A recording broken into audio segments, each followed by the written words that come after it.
안녕하세요. 오늘은 두 가지 주제에 대해서 한번 말씀을 나눠보겠습니다. 좋아요, 구독 버튼 한 번씩만 정중히 부탁드리겠습니다.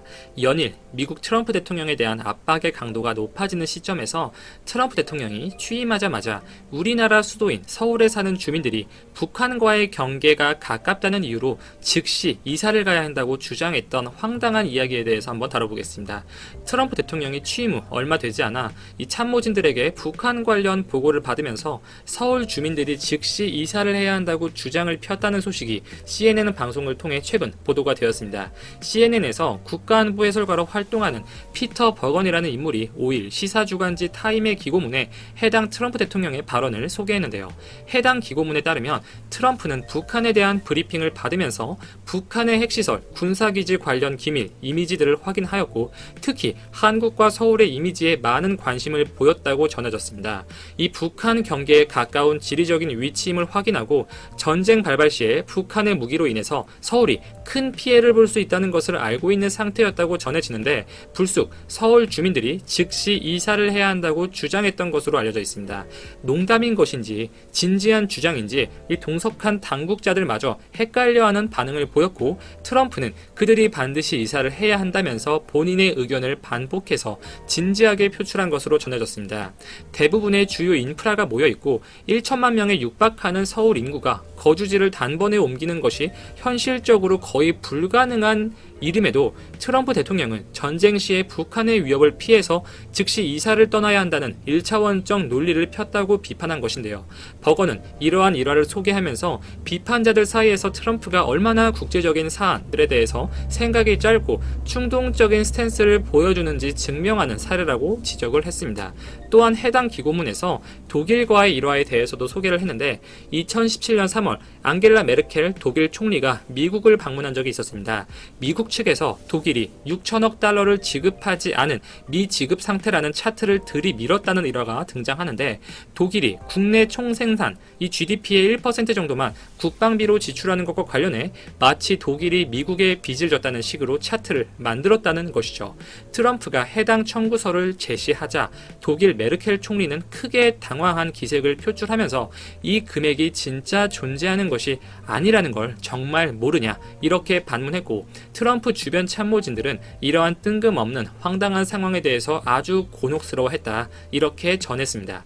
미국 언론들의 반응은 최근 눈에 띄게 트럼프의 냉담한 냉소적인 쪽으로 바뀌어가는 것이 느껴지고 있는데요. 또한 얼마 전 영국 런던에서 개최된 북대서양 조약기구 나토 정상회의에 참석한 트럼프가 예정되었던 기자회견을 돌연 취소한 채 귀국길에 올랐습니다. 이러한 일이 터지자 또 한 번 미국은 발칵 뒤집혔죠. 영국과 프랑스, 캐나다, 네덜란드 정상이 모인 자리에서 캐나다의 트리도 총리가 트럼프 대통령을 뒷담화하는 내용의 동영상이 언론을 통해 대대적으로 공개가 되면서 유럽 동맹국가 이 정상들 사이에서 완전히 왕따로 전락해 체면을 구긴 이벤트가 발생했습니다. 트럼프는 트리도 총리를 향해서 두 얼굴을 가졌다, 이중인격자라고 분을 참지 못하는 모습을 표출했고 심지어 얼마 전에는 프랑스 마크롱 대통령과의 설전도 있었죠. 트럼프가 유럽 국가들을 상대로 과하게 요구하는 방위비 분담금 인상 문제 그리고 터키의 쿠르드 사태 등에 대해서 서로 반대 의견을 피력하면서 언론이 보는 앞에서 대대적인 설전을 벌였습니다. 뉴욕타임즈는 이를 두고 트럼프와 프랑스 마크롱 대통령의 브로맨스가 드디어 끝났다 이런 평을 하기도 했죠. 이렇게 유럽의 동맹 국가들 중심으로 연대를 하고 있고 철저하게 트럼프의 무리한 요구에 대항을 하고 있는 모습인데 분명 그 타이밍이 나쁘지 않죠. 미국 내에서 트럼프에 대한 여론이 상당히 좋지 않은 시점인 만큼 더더욱 그렇습니다. 미국 민주당이 우크라이나 스캔들과 관련해서 탄핵 소추안 작성 절차 돌입을 공식적으로 선언한 상태죠. 미국의 펠로시 하원 의장 보면 지금 반 트럼프 기조가 무시무시합니다. 정말 트럼프를 떨어뜨리려고 작정한 인물처럼 보여요. 철저하게 여론 작업을 진행 중에 있고 우선 해당 탄핵 소추안 안건이 상원 레벨로 바로 넘어가게 되면 분명 기각될 수밖에 없습니다. 절대적인 물증 증거가 아직 나온 것도 아니고 미 상원은 트럼프의 휘하에 플로리다에 있는 이 공화당 의원들의 과반수 이상을 점유하고 있기 때문에 투표로 가면 당연히 어렵죠. 따라서 민주당은 이 전반적으로 탄핵 찬성 여론을 극대화시키는 작업에 돌입했습니다. 상원 내 수적 열세를 극복하겠다는 작전이죠. 이 트럼프가 국제 정세에 대해서 무지하고 정확히 상황 파악을 못하고 있다는 증거들, 일화들 이렇게 언론을 통해서 교묘하게 흘리면서 그를 지속적으로 압박할 생각으로 보여집니다.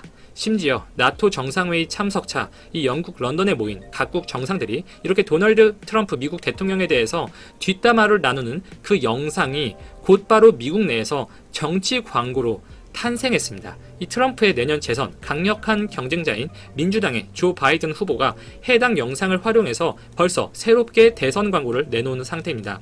전 세계가 트럼프 대통령을 비웃고 있다라는 강력한 워딩, 강력한 선전을 하면서 말이죠. 이렇게 미국 국내에서도 공격을 받고 있는 상황 속에서 지금 중국도 트럼프가 홍콩 사태에 개입한 것에 대해서 내정 간섭이라고 규정을 짓고 엄청난 반발을 하고 있고, 북한 역시 최근 트럼프가 필요시 북한에 대해서 군사력, 무력 사용이 가능하다고 언급한 것에 대해서 대놓고 불쾌한 기색을 드러내고 있는 상황입니다. 거의 전 세계 국가들을 적으로 돌리고 있는 모습이죠. 우리나라 역시 방위비 인상 압박을 세게 받고 있는 상황에서 이 점은 일본과 같은 처지입니다. 지금 일본도 4배, 5배 방위비 인상 세게 요구하고 있죠. 만약 일본이 황당한 수출 규제 정책, 화이트리스트 배제, 이러한 규제 정책들을 가하지 않고 지금처럼 한일 관계가 경색된 국면이 아니었다면 트럼프의 무리한 요구에 대해서 유럽 정상들처럼 한국과 일본이 어느 정도 연대를 하면서 대응하는 그림이 나왔을 텐데, 그 점에서는 아쉬운 부분이라고 볼 수가 있겠습니다. 여러모로 전 세계 정상들이 미국 트럼프의 과한 행보에 대해서 더 이상 못 참겠다, 반대 의사를 표출하고 있고, 오히려 트럼프의 낙선에 베팅을 할 수 있겠다는 전망까지 나오고 있는 상태이며, 이렇게 트럼프를 몰아붙이는 분위기에 우리도 지금 미국이 제안하는 말도 안 되는 수준의 방위비 인상 카드를 당장 들어줄 필요는 없는 것이겠죠. 그리고 일본의 수출 대상국가 순위에서 한국이 14년 만에 한 단계 내려간 4위에 그쳤다는 소식이 보도가 되었습니다. 이 반도체, 디스플레이 핵심 소재, 불화수소, 이 폴리이미드, EUV용 포토 레지스트의 한국 수출을 제한한 데에 이어서 한국 내에서 일본산 제품의 불매 운동이 격화되면서 맥주, 자동차 등의 주요 품목의 한국 판매가 부진하면서 일본 전체 수출에서 한국이 차지하는 비중은 6%대가 무너졌습니다. 10월 일본 전체 수출액 통계를 보면 한국 수출액은 3,818억 엔으로 5.8%에 머물렀는데요.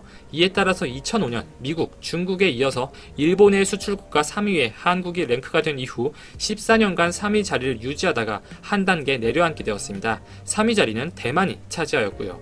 더구나 일본의 전체 수출에서 한국이 차지하는 비중이 이렇게 6% 선을 넘지 못한 것은 2001년 4월 5.8%포인트를 기록한 이후 18년 만에 일어난 일이라고 합니다. 산업통상자원부는 또한 일본의 수출 규제 이후인 7월에서 10월까지의 기간 동안 일본의 대한국 수출 감소율은 14%를 기록하였고, 한국의 대일 수출 감소율은 7%를 기록해서 일본의 수출 감소율이 2배에 달했다고 밝혔죠. 10월 기준 일본의 맥주를 포함하는 식료품의 대한국 수출액이 무려 58.1%나 줄어들었고, 승용차 수출액 역시 70.7% 급감한 상태이며, 유기화합물을 포함한 화학 제품의 수출액은 28.3% 하락한 상태입니다. 만약 한국에 대한 무역 액수가 계속 줄어든다면 1999년 2월 4.6%를 기록한 이후 20년 만에 5% 선이 무너질 수 있다는 전망도 나오고 있고, 이런 가운데 한국과 일본은 오는 16일 일본 도쿄에서 제7차 국장급 수출관리 정책 대화를